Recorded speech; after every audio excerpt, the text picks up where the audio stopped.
Good morning everyone. जैसा कि हम लोगों ने एसएससी सीजीएल क्लैट आईबीपीएस के लिए इंग्लिश को स्टार्ट करा है एंड हमारी इस पे 2 क्लासेस ख़त्म हो चुकी है। हमने लास्ट 2 क्लासेस में इसमें क्या क्या सिलेबस एंड टॉपिक्स इंपॉर्टेंट है उसको देखा था, और हमने ग्रामर की 2 topic parts of speech, subject verb agreement को ख़त्म कर दिया था। आज हम टेंसेस को स्टार्ट कर रहे हैं, तो चलो स्टार्ट करते हैं। Now tenses. देखो टेंसेस का बेसिकली मतलब क्या होता है, टाइम, है ना। अगर आप टेंसेस की डिफिनेशन पे जाओ, परिभाषा पे जाओ, तो टेंसेस का क्या मतलब होता है कि टेंस क्या करता है, समय का बोध कराता है ना। टेंस क्या करता है, टाइम को इंडिकेट करता है। टेंस किस लिए होता है, टाइम को इंडिकेट करता है, ठीक है। टेंस क्या करता है, टाइम को इंडिकेट करता है, ठीक है। अब देखो दुनिया में चाहे जो जो भी टाइम हो, है ना, जो भी टाइम हो, उस समय क्या हो रहा होगा, कुछ ना कुछ एक्शन हो रहा होगा, या फिर दुनिया के किसी भी वस्तु की, किसी भी सब्जेक्ट का कोई ना कोई अवस्था रहा होगा, है ना, कोई अवस्था होती है। अब देखो ये जो टेंस है ना, आज मैंने पहले डिस्कस करा। टेंस का मतलब होता है, टेंस किसे कहते हैं, जो टाइम को इंडिकेट करता है, ठीक है। अब टाइम फर्दर क्या होता है, टाइम को अगर हमें बांटना है ना, तो टाइम को हम 3 कैटेगरी में डिवाइड कर सकते हैं, ठीक है। देखो आप क्या करते हो, हम कुछ भी किए होते हैं तो पास्ट में, प्रेजेंट में एंड फ्यूचर में। टाइम को हम तीन तीन कैटेगरीज में डिवाइड करते हैं, पास्ट, प्रेजेंट, फ्यूचर। अब यहाँ पे देखो आप, मान लो हमने ये 3 पॉइंट पे बात करें, 1, 2, 3। अब देखो मान लो मैं यहाँ पे खड़ा हूँ, है ना, यहाँ पे खड़ा हूँ, अभी अभी खड़ा हूँ, मतलब मैं किस स्टेट में हूँ, किस अवस्था में हूँ, किस स्टेट में हूँ, प्रेजेंट के, ठीक है। अब मैं यहाँ हूँ और यहाँ से मैं कोविड की बातें कर रहा हूँ, मतलब मान लो कोविड 2020 में था, तो मैं कोविड की बातें कर रहा हूँ, तो मतलब मैं यहाँ पे खड़ा होके पास्ट की बातें कर रहा हूँ, ठीक है। पास्ट की बातें कर रहा हूँ, ठीक है, कि पास्ट में क्या होगा। तो अभी मैं जहाँ पे खड़ा हूँ इसे क्या कहेंगे, प्रेजेंट। बट मैंने इस पॉइंट की बात की, तो यानी कि ये पास्ट। अब मैं अगर यहाँ 2025 में हूँ, ठीक है, और मैं 2025 से बाद की बात करूँ या फिर कल की ही क्यों ना बात करूँ, तो यहाँ पे क्या हो जाएगा, ये फ्यूचर हो जाएगा, ठीक है। तो आपको समझ में आ रहा होगा कि प्रेजेंट पास्ट मतलब सिंपल, जैसे कि मैं यहाँ पे हूँ, तो मैं कहूँगा कि मुझे कोविड-19 में कोविड हो गया था। दैट मीन्स कि मैं यहाँ पे खड़ा होके पास्ट की बात कर रहा हूँ, और मैं यहाँ पे अभी खड़ा हूँ, तो अभी मैं स्टूडेंट हूँ, बाद में अगर जॉब पा गया तो मैं कहूँगा कि मैं 2030 तक जॉब पा जाऊँगा। अब मैं 2030 की बात कर रहा हूँ, मतलब फ्यूचर की बात कर रहा हूँ, ठीक है। तो टेंस क्या करता है, टेंस का मतलब बेसिकली मतलब टाइम होता है, तो वो हमेशा टाइम को इंडिकेट करता है, टाइम को इंडिकेट करता है। तो टाइम टाइम को फर्दर हम कितने भागों में बांट सकते हैं, पास्ट, प्रेजेंट, फ्यूचर। तो हमने अभी देखा कि अगर आप इस पॉइंट पे खड़े हो कि यहीं की बातें करो, तो यानी कि आप प्रेजेंट की बात कर रहे हो। इस पॉइंट पे खड़े होके पीछे की बात करो, तो यानी कि आप पास्ट की बात कर रहे हो। इसी पॉइंट पे खड़े होके आप अगर आगे की बात करो, यानी कि आप फ्यूचर की बात कर रहे हो। हम आगे बढ़ते हैं। देखो जैसा मैंने पहले बताया, टेंसेस, टेंसेस का मतलब टाइम से ही होता है ना। तो उसका आप डिवीजन देखेंगे। अब आपके इंग्लिश ग्रामर में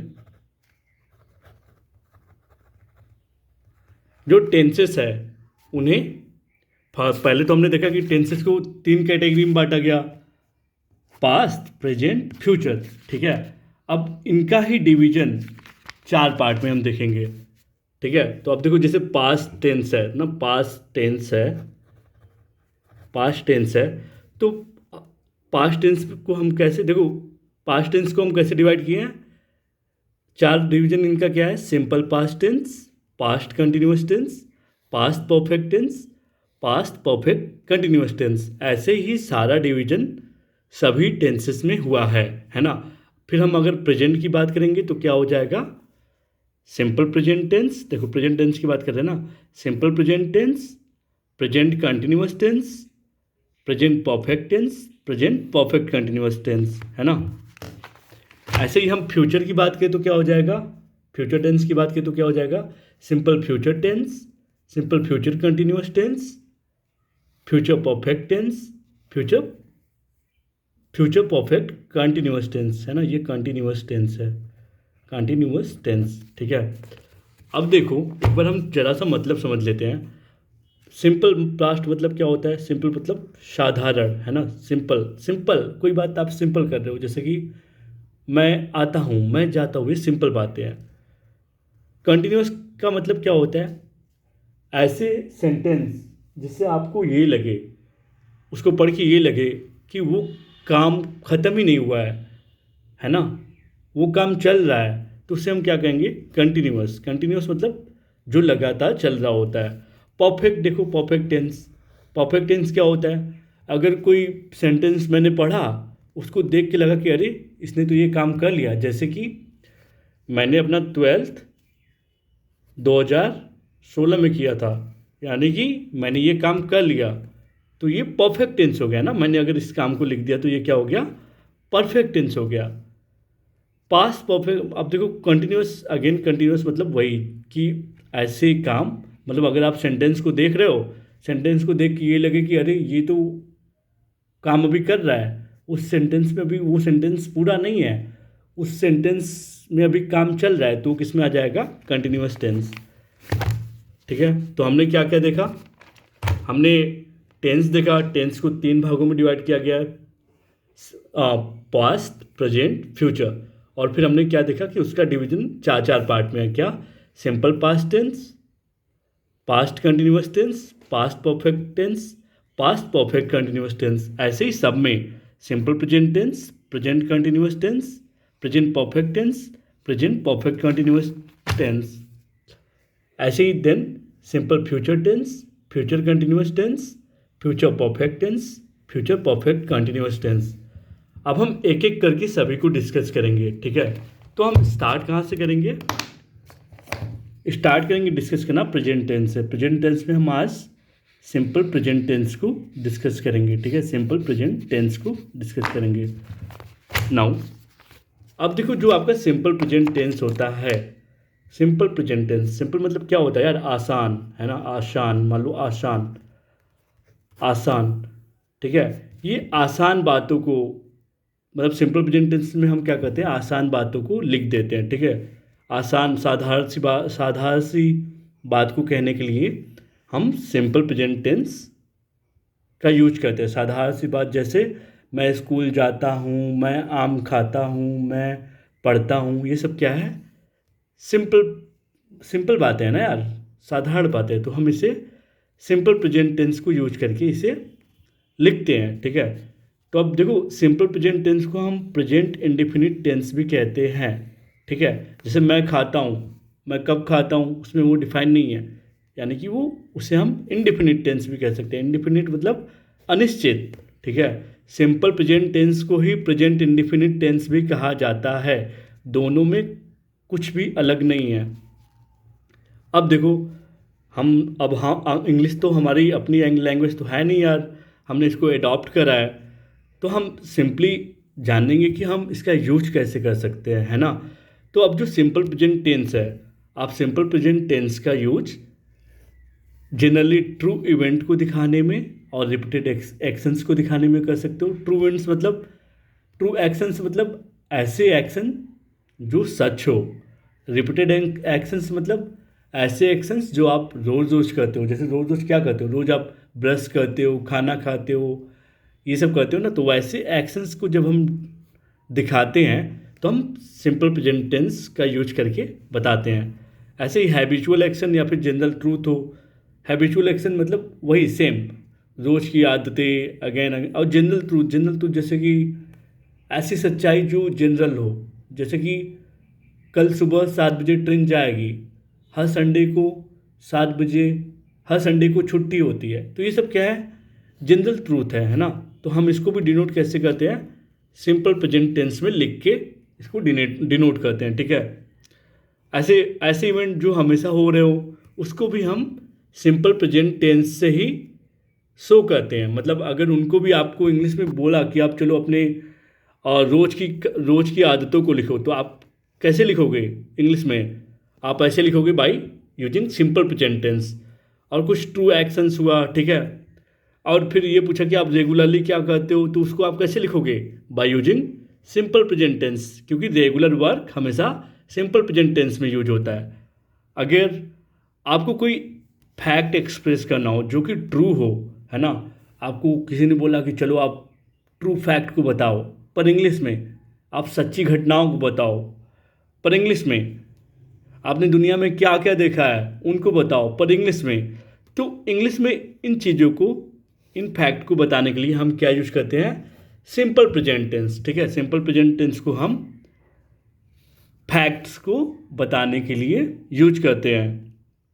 अब देखो, अब कोई फिक्स अरेंजमेंट हो, फिक्स अरेंजमेंट जैसे मैंने बताया ना कि संडे को छुट्टी होता है, तो अरेंजमेंट फिक्स है ना, तो उसको भी हम सिंपल प्रेजेंट टेंस में यूज करेंगे। फिक्स अरेंजमेंट का और एग्जांपल देखो, जैसे कि सुबह 7 बजे कल ट्रेन है। अब ट्रेन अपना शेड्यूल तो चेंज नहीं करेगा ना यार, तो वहाँ भी अरेंजमेंट फिक्स है।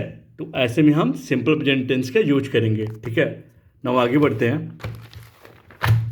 देखो, जो सेंटेंस स्ट्रक्चर होता है, अब देखो सेंटेंस स्ट्रक्चर समझना बहुत ही इम्पॉर्टेंट है, क्योंकि आप तो ये जान गए कि हम सिंपल प्रेजेंट टेंस से सिंपल प्रेजेंट टेंस को किन किन चीज़ों में यूज कर सकते हैं, है ना। अगर आपको ना समझ में आए तो एक बार पीछे जाके देखना ज़रूर। अभी मैंने बताया ना कि सिंपल प्रेजेंट टेंस को किन किन चीज़ों में यूज करते हैं। तो अब हम सीखेंगे कि सिंपल प्रेजेंट टेंस में हम करें क्या, बोले कैसे कि वो सिंपल प्रेजेंट टेंस में लगे, हम उसका यूज कर पाएँ, ठीक है। तो हम उसके लिए क्या करेंगे? देखो, सिंगुलर सब्जेक्ट का जो सिंपल सा बेसिक रूल है, पहले हम क्या करते हैं कि सब्जेक्ट को लिखते हैं, फिर फर्स्ट फॉर्म वर्ब को लिखते हैं, फिर एस या एस या फिर डज लगा के लिखते हैं, या फिर उसके बाद ऑब्जेक्ट, है ना। तो ये क्या है? सिंपल सी सीरीज है जिस वे में हम क्वेश्चंस को लिखते हैं। लाइक आपको कोई फैक्ट लिखना हो तो हम लिखते हो। देन क्या है कि अभी स्टार्ट, अब देखो एक दो एग्जांपल देख लेते हैं। जैसे राहुल किताब पढ़ता है, ठीक है, ये एक सिंपल प्रेजेंट टेंस है। तो राहुल किताब पढ़ता है कैसे लिखेंगे, इसको कैसे करेंगे? अभी एक सिखा देता हूँ मैं आपको। तो इसमें जो सब्जेक्ट है, सब्जेक्ट का मतलब, सब्जेक्ट हम कैसे पहचानते हैं ये देख लो यार। सब्जेक्ट का मतलब होता है विषय, ठीक है। तो पूरा सेंटेंस पढ़ो, पूरा सेंटेंस जब हम पढ़ें तो पूरे सेंटेंस में जिसके भी विषय में बात की जाती हो उसे हम सब्जेक्ट कहते हैं ना। सब्जेक्ट का मतलब विषय होता है ना यार, पर आप हिंदी में देखो तो इसे कर्ता कहते हैं। क्या सब्जेक्ट को क्या कहते हैं? कर्ता। कर्ता किसे कहते हैं? जो काम करता है ना, जो काम करता है वो कर्ता होता है, ठीक है। तो अब हमें बनाना है राहुल किताब पढ़ता है, तो इसको हम क्या करेंगे? सबसे पहले सब्जेक्ट कौन है, सब्जेक्ट ढूंढो। इसमें सब्जेक्ट क्या है, काम कौन कर रहा है? पूरे सेंटेंस को पढ़ के देख, राहुल काम कर रहा है, तो सबसे पहले क्या आएगा? सब्जेक्ट की जगह राहुल, तो राहुल, है ना। अब देखो फर्स्ट फॉर्म ऑफ वर्ब, अब इसमें वर्ब क्या है? क्रिया। क्रिया क्या है? क्रिया किसे कहते हैं? अगर हम सेंटेंस को जब भी पढ़ें, उस सेंटेंस में पढ़ के अगर कोई ऐसा वर्ड जिससे लगे कि वो काम कर रहा है ना, कोई एक्शन कर रहा है, तो उसे क्रिया कहते हैं। तो यहाँ पे क्रिया क्या है? पढ़ना, है ना, पढ़ना। मैंने बताया कि अगर आप हिंदी में जहाँ भी ना लगाओ, पढ़ना, खाना, लिखना, दौड़ना, ऐसे सारे शब्द को हम वर्ब कहते हैं, क्रिया कहते हैं, है ना। तो राहुल यहाँ पे हो गया। तो राहुल के तुरंत बाद हमें क्या करना है? First form of verb. यहाँ पे वर्ब क्या है? रीड है ना, रीड। पर देखो यहाँ पे राहुल एक ही है, सब्जेक्ट तो एक ही है ना। तो सब्जेक्ट जब एक सब्जेक्ट होता है तो उसे हम कहते हैं सिंगुलर सब्जेक्ट। जब भी सिंगुलर सब्जेक्ट होता है तो वर्ब में हम यस या ईएस लगाते हैं। तो राहुल, यस लगाएंगे तो क्या हो जाएगा? रीड्स ए बुक, है ना। क्या करता है? किताब। ऑब्जेक्ट, ऑब्जेक्ट देखो, अभी ये देखो, यस या ईएस के बाद हमें ऑब्जेक्ट लिखना था ना यार। तो अभी आप देख लो ऑब्जेक्ट क्या होता है। ऑब्जेक्ट को डिफाइन करना है तो ऑब्जेक्ट का मतलब है कि अगर हम सेंटेंस को जब पढ़े तो क्रिया का प्रभाव जिस शब्द पे पड़ता है ना, क्रिया मतलब वर्ब, वर्ब का प्रभाव जिस शब्द पे पड़ता है उसे ही हम ऑब्जेक्ट कहते हैं। क्या कहते हैं? ऑब्जेक्ट। ऑब्जेक्ट मतलब हिंदी में होता है कर्म, है ना। तो क्या है? क्रिया का प्रभाव किस सब्जेक्ट पे पड़ रहा है? राहुल पढ़ता है क्या? किताब। तो किताब क्या हो जाएगा? ऑब्जेक्ट हो जाएगा, है ना। तो राहुल रीड्स ए बुक। अब देखो, अगर हम इसको डच भी लगा के कर सकते हैं, तो यहाँ पे अगर आ लिखो तो यहाँ पे आप सिंपल राहुल, तो अगर आप डज लगा के करना चाहते हो तो यस, ये यस या यस हटाने से पहले आपको डज लिखना पड़ेगा। डज रीड अ बुक, ठीक है।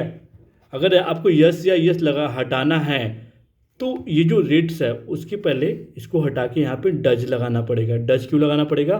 क्योंकि सिंगुलर सब्जेक्ट है। सिंगुलर सब्जेक्ट में डज यूज होता है, और प्लूरल सब्जेक्ट होता है मतलब एक से ज़्यादा सब्जेक्ट हो तो डू यूज होता है, ठीक है। ऐसे देखो, राम आम खाता है, अगेन।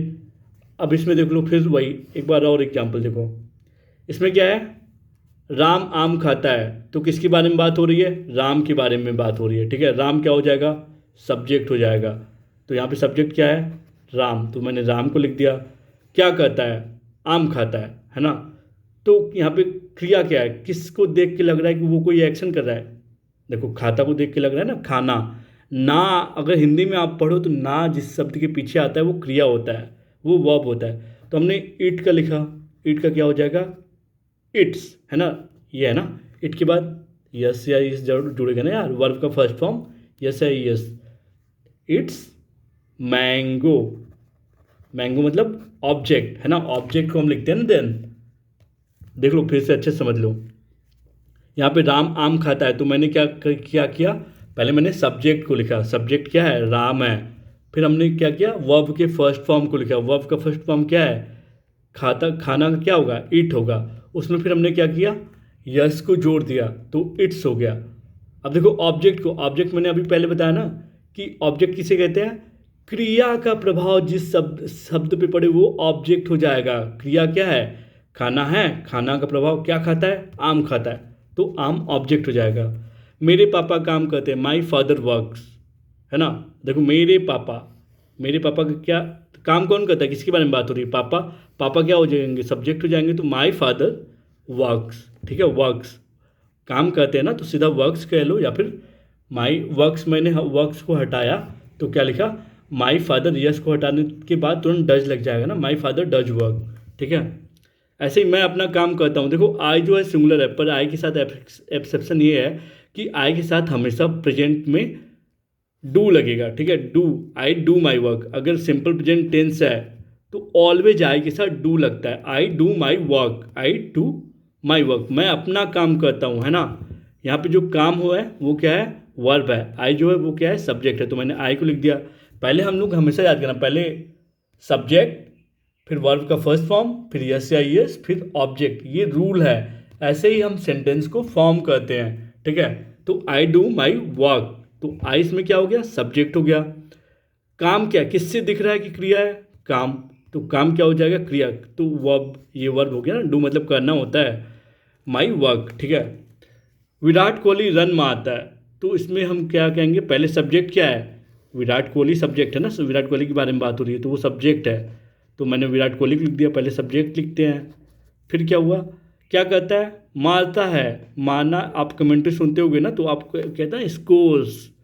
स्कोर्स मारना का यदि हम लोग क्या लिख दिया? स्कोर। यहाँ पे ये वर्ब हो गया, वर्ब का फर्स्ट फॉर्म हो गया, ठीक है। क्या मारता है? रन मारता है, तो रन्स करता है, ठीक है। रन, रन करता है, तो यहाँ पे रन ऑब्जेक्ट लिख दिया, रन लिख दिया, ठीक है। तो इसको आप Virat Kohli does score run भी कर सकते हो, जैसे मैंने पहले बताया। अब देखो जब प्लूरल हो, प्लूरल में भी सेम वही सब कुछ रहता है, बट इसमें क्या है कि सेंटेंस स्ट्रक्चर देख लो। पहले सब्जेक्ट आएगा, फिर फर्स्ट फॉर्म आएगा, फर्स्ट फॉर्म वर्ब का आएगा, या फिर डू आएगा। फर्स्ट फॉर्म ऑफ वर्ब लिख सकते हो, या फिर उसकी जगह डू लिख सकते हो। देन ऑब्जेक्ट आएगा, ठीक है। तो अब देखो हम लोग प्लूरल की बात करें। प्लूरल मतलब क्या होता है? जहाँ पे एक से अधिक लोगों की बात हो, एक से अधिक लोगों की बात हो, तो उसमें उस सेंटेंस में हम उसे कहेंगे प्लूरल। तो अब यहाँ पे देखो, हम लोग, एक से अधिक लोगों की बात हो रही है, तो हम लोग का क्या हो जाएगा? वी, है ना। हम लोग सब्जेक्ट है ना यहाँ पे। यहाँ पे सब्जेक्ट क्या है, हम लोग। किसके बारे में बात हो रही है, हम लोगों के बारे में बात हो रही है, तो सब्जेक्ट क्या हो गया, वी हो गया। अब देखो, अब इसमें क्या करेंगे, फर्स्ट फॉर्म ऑफ वर्ब। अब वर्ब क्या है इसमें, किस शब्द से ये पता चल रहा है कि वो कोई काम कर रहा है, जाना, जाने से ना, जाते। तो हम तुरंत क्या करेंगे, इसका फर्स्ट फॉर्म लिखेंगे ना, फर्स्ट फॉर्म, वर्ब का फर्स्ट फॉर्म। वर्ब का फर्स्ट फॉर्म समझते हो ना, वर्ब के फर्स्ट फॉर्म, जैसे गो का क्या होता है, गो, वेंट, गॉन, ये होता है ना। तो इसमें क्या होता है, वर्ब का फर्स्ट फॉर्म ये हो जाएगा, गो हो जाएगा, सेकेंड फॉर्म वेंट हो जाएगा, थर्ड फॉर्म गॉन हो जाएगा। अगर हमें इसी को पास्ट में बोलना होता तो क्या लिखते हम लोग, वी वेंट टू स्कूल, है ना, वी वेंट, तो सेकेंड फॉर्म आ जाता ना यार फिर उस समय। तो अभी हम सिंपल प्रेजेंट टेंस देख रहे हैं। तो वी के बाद फर्स्ट फॉर्म क्या है, गो। अब देखो, स्कूल सब्जेक्ट, ऑब्जेक्ट किसे कहते हैं, जिसपे वर्ब का प्रभाव पड़ता है, देन उससे क्या, उसको क्या कहते हैं, ऑब्जेक्ट कहते हैं ना। तो यहाँ पे ऑब्जेक्ट है, तो यहाँ पे स्कूल, गो टू स्कूल हो जाएगा। नाउ वे लोग शहर जाते हैं, दे गो टू सिटी, है ना, दे गो टू सिटी। वे लोग का क्या हो जाएगा, दे गो टू सिटी। अगेन यहाँ पे क्या लिखा हमने, ये सब्जेक्ट हो गया इनका, गो क्या हो गया, वर्ब हो गया, कहाँ जाते हैं, सिटी जाते हैं। कहीं जाने से पहले हम टू लगाते हैं, ठीक है। और अगर हम इसको हटाते फर्स्ट फॉर्म ऑफ वर्ब को, तो वहाँ पे हमें डू लगाना होता, they do go to city. हमारा हमारा काम पढ़ना है। अब देखो यहाँ पे जो पढ़ना है ना, वो स्टेट को दिखाता है, तो ये बी फॉर्म ऑफ वर्ब है। क्या है, बी फॉर्म ऑफ वर्ब। मैं कॉन्फिडेंट हूँ, मैं, हमारा काम पढ़ना है, तो हमारा होना का अर्थ है ना, बी मतलब क्या होता है, होना, बी मतलब होता है होना। तो यहाँ पे होना, होने से मतलब है, तो तो हमारा काम क्या है, our work is to study, ठीक है। तो ऐसे सेंटेंस आए तो हमें पूरा उस होने का मतलब लिखना होता है, आवर वर्क, तो इसका क्या हो जाएगा, our work is to study. अब देखो 10 और 12 क्लास के बच्चे रोज़ पढ़ने स्कूल जाते हैं, तो इसमें हमने इसको कैसे हमने किया, यहाँ पे सब्जेक्ट कौन हो जाएगा, 10 और 12 क्लास के बच्चे हो जाएंगे। तो ये जो सब्जेक्ट हमने पहले लिखा, सब्जेक्ट, 10 और क्लास 12 के बच्चे सब्जेक्ट हो गए ना, इन्हीं के बारे में बात की जा रही है, तो ये हमारा सब्जेक्ट हो जाएगा, ठीक है। तो वो क्या करते हैं, उस सब्जेक्ट के बाद तुरंत क्या आता है, वर्ब, है ना। हमेशा याद रखना, पहले सब्जेक्ट आएगा सेंटेंस बनाते वक्त, देन वर्ब का फर्स्ट फॉर्म, देन ऑब्जेक्ट, ठीक है। तो यहाँ पे class 10th and 12th students हो गया, फिर क्या आया सर, ये सब्जेक्ट हो गया ना, क्लास। अब क्या है, वर्ब का फर्स्ट फॉर्म क्या है, गो, कहाँ जाना, कहाँ जाते हैं, स्कूल जाते हैं, गो टू स्कूल डेली, है ना, रोज़ का हो जाएगा, ठीक है। इंडिया और पाकिस्तान लड़ाई करते हैं, तो अब इसमें सब्जेक्ट क्या हो जाएगा, किसके बारे में बात हो रही है, इंडिया एंड पाकिस्तान के बारे में। तो इंडिया एंड पाकिस्तान सब्जेक्ट हो गया, तो हमने सब्जेक्ट पहले लिख दिया, इंडिया एंड पाकिस्तान। फिर क्या कहते हैं, लड़ाई करना क्या है, एक एक्शन शो कर रहा है, ठीक है। तो ये क्या हो जाएगा, वर्ब हो जाएगा। तो सब्जेक्ट के साथ बाद हमने लिखा वर्ब, वर्ब का फर्स्ट फॉर्म है, फाइट फॉर, फॉट होता है ना, तो पहला फॉर्म फाइट है, ठीक है। लड़ाई करते हैं, आपस में लड़ाई करते होंगे, तो ईच अदर हो जाएगा। नाउ अब देखो, मैंने जैसा पहले ही बताया था कि जो आपका सिंपल प्रेजेंट टेंस होता है वो जनरली ट्रू एक्शंस के लिए होता है, हैबिचुअल एक्शंस के लिए होता है, रेगुलरली ऑकर करे तब उसको एक्सप्रेस करने के लिए होता है, फैक्ट्स को और चीज़ों को फिक्स करने के लिए यूज करते हैं ना। यूज मैंने पहले ही दिखाया था, आप पीछे मूव करके देख सकते हो। अब देखो, इसमें जनरली ट्रू एक्शंस जब आपको दिखाना हो, ये सब इंग्लिश को जब आप बोलते हो तो उसमें बहुत ही लाभदायक रहते हैं, हेल्पफुल रहते हैं। तो जैसे जनरली ट्रू एक्शंस या फिर रिपीटेड एक्शंस है, उसको अगर बताना हो तो हम सिंपल प्रेजेंट टेंस का यूज करते हैं, जैसा हमने पहले देखा। तो जैसे अब मुझे बताना है कि मेरी गर्लफ्रेंड रोज़ सुबह 7 बजे कॉफ़ी पीती है, ठीक है। तो इसको मैं कैसे बोलूँगा, देखो रूल तो वही रहेगा, रूल कभी चेंज नहीं होता, रूल हमेशा याद रखना कभी चेंज नहीं होता। रूल में हमने क्या देखा था, सब्जेक्ट देखा है, वर्ब देखा है और ऑब्जेक्ट देखा है। अब देखो, सब्जेक्ट अगर सिंगुलर हो तो वर्ब में क्या लग जाता है, यस या यस लग जाता है। अगर सब्जेक्ट प्लूरल हो, मतलब एक से ज़्यादा लोगों के बारे में बात हो रही हो, प्लूरल मतलब वही होता है ना, तो यस या यस की जगह सिर्फ सिर्फ बेसिकली वर्ब का फर्स्ट फॉर्म लग जाता है। ये यस या यस हट के वर्ब का फर्स्ट फॉर्म लग जाता है, ठीक है। वर्ब का फर्स्ट फॉर्म तो लगता ही लगता है। तो इसको मैंने कैसे किया, मेरी गर्लफ्रेंड रोज़ सुबह 7 बजे कॉफ़ी पीती है। तो यहाँ पे देखो किसके बारे में बात हो रही है, मेरी गर्लफ्रेंड के बारे में, ठीक है। तो वो सब्जेक्ट हो गई, तो मैंने सब्जेक्ट को लिख दिया पहले। अब किस शब्द को देख के ये लग रहा है कि अरे ये तो वर्ब शो कर रहा है, पीना पीना पीना, है ना। तो सीधा हम क्या लिखेंगे, वर्ब। वर्ब का फर्स्ट फॉर्म क्या है, ड्रिंक। तो गर्लफ्रेंड एक ही है तो उसमें यस लिख दिया। अब देखो हमें तुरंत ऑब्जेक्ट लिखना होता है। ऑब्जेक्ट किसे कहते हैं, मैंने पहले ही बताया था कि क्रिया का प्रभाव, अगर आप सेंटेंस पढ़ रहे हो तो उसमें अगर क्रिया का प्रभाव जिस शब्द पे पड़ रहा है वो ऑब्जेक्ट हो जाएगा। तो क्या पीती है, कॉफ़ी पीती है ना। तो यहाँ पे क्या हो जाएगा, कॉफ़ी ऑब्जेक्ट हो जाएगा। तो my girlfriend drinks coffee every day, हम टाइम को हमेशा लास्ट में लिखते हैं, तो एट 7 AM, ठीक है। पापा रोजाना काम पर जाने से पहले अखबार पढ़ते हैं, ठीक है।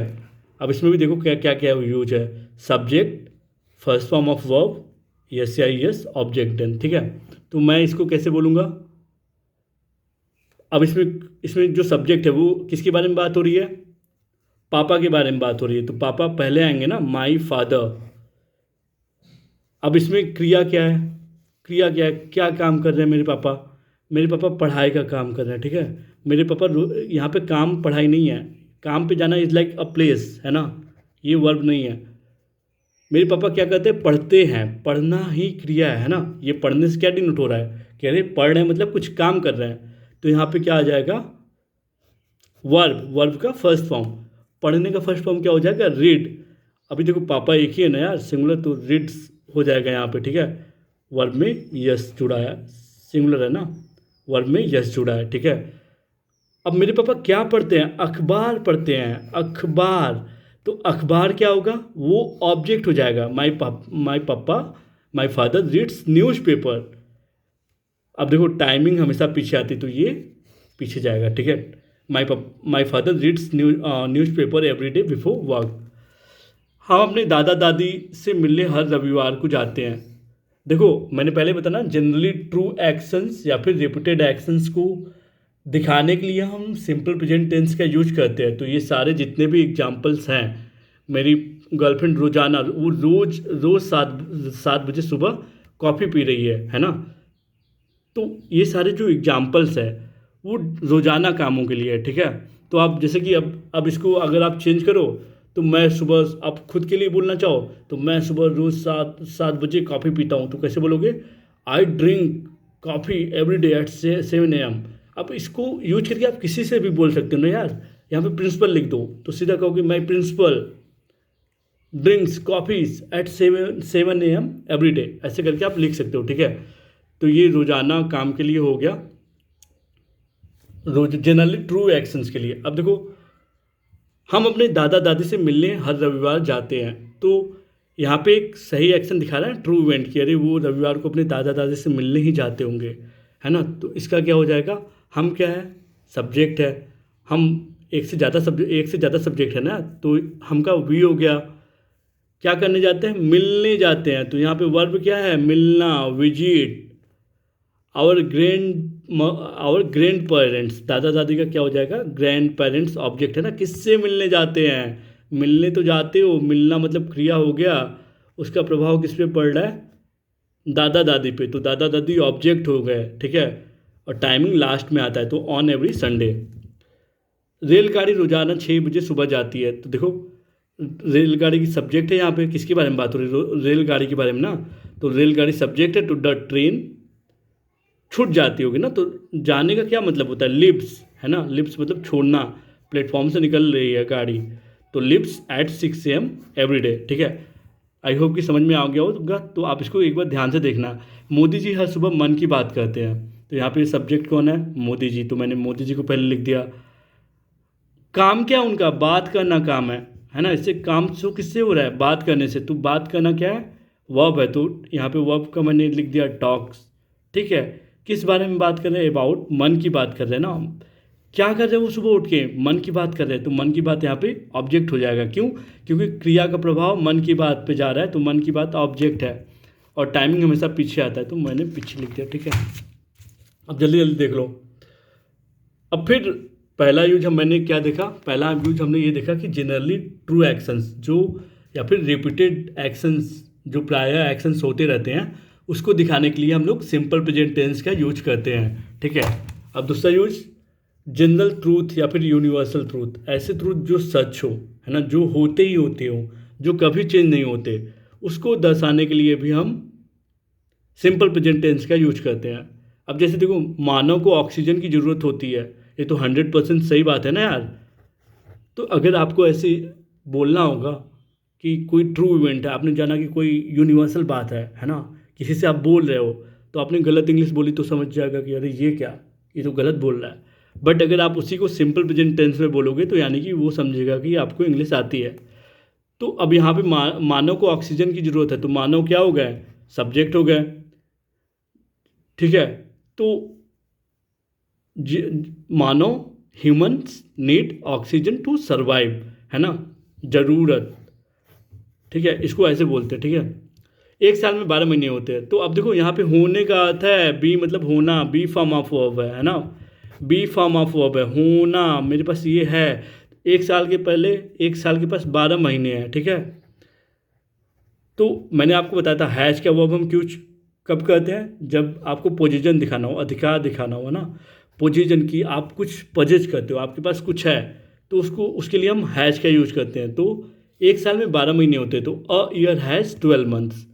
सूर्य पूर्व दिशा में निकलता है, the sun rises in the east, rain fall from clouds on earth. देखो, वर्षा बादल से पृथ्वी पे गिरती है, तो रेन पहले वर्षा हो गई, है ना, क्या उसका काम क्या है, गिरना, गिरना काम है, क्रिया है, तो मैंने फॉल्स लिख दिया। कहाँ से गिरती है, बादल से, तो ये ऑब्जेक्ट हो गया, उसके पहले फॉर्म लगेगा से, है ना। तो ऐसे ऑन अर्थ, ठीक है। Hard work leads to success, ठीक है। अब ऐसे ही फिक्स अरेंजमेंट को अगर दिखाना हो तो train leaves at 7 AM tomorrow, ये सब फिक्स अरेंजमेंट है ना यार, कि ट्रेन जो है वो 7 बजे सुबह छूट जाती है, हमारा क्लास 9 बजे स्टार्ट हो जाता है। आप इसका अच्छे से खुद से बना के सोचना, ठीक है, मैं हिंदी में जल्दी जल्दी बोल रहा हूँ। मूवी जो है 8 बजे स्टार्ट हो जाती है, उनका अपॉइंटमेंट 3 बजे होता है, ठीक है। स्कूल जो है वो 1 जुलाई को खुलेगा। तो ऐसे सारे, मतलब ये सारे फिक्स अरेंजमेंट को भी अगर हमें किसी को इंग्लिश में बोलना हो तो हम सिंपल प्रेजेंट टेंस बोल देंगे, सिंपल प्रेजेंट टेंस में ही बोलेंगे, ठीक है, सिंपल प्रेजेंट टेंस में बोलेंगे, ठीक है। अब जैसे आप रोज़ाना जो वर्क कर रहे हो, ठीक है, आप कभी किसी से आपने, मतलब आपसे कोई ये पूछा कि आपका रोज़ाना रूटीन क्या है, तो आप बोलते हो ना, I wake up early at 7 o'clock, then I go to work. मतलब आप उस दौरान जो भी कुछ बोलते हो सिंपल प्रेजेंट टेंस में बोलते हो। तो ये सारा आज सिंपल प्रेजेंट टेंस का टॉपिक ये रहा। नेक्स्ट क्लास में हम अगला टॉपिक देखेंगे। Thank you.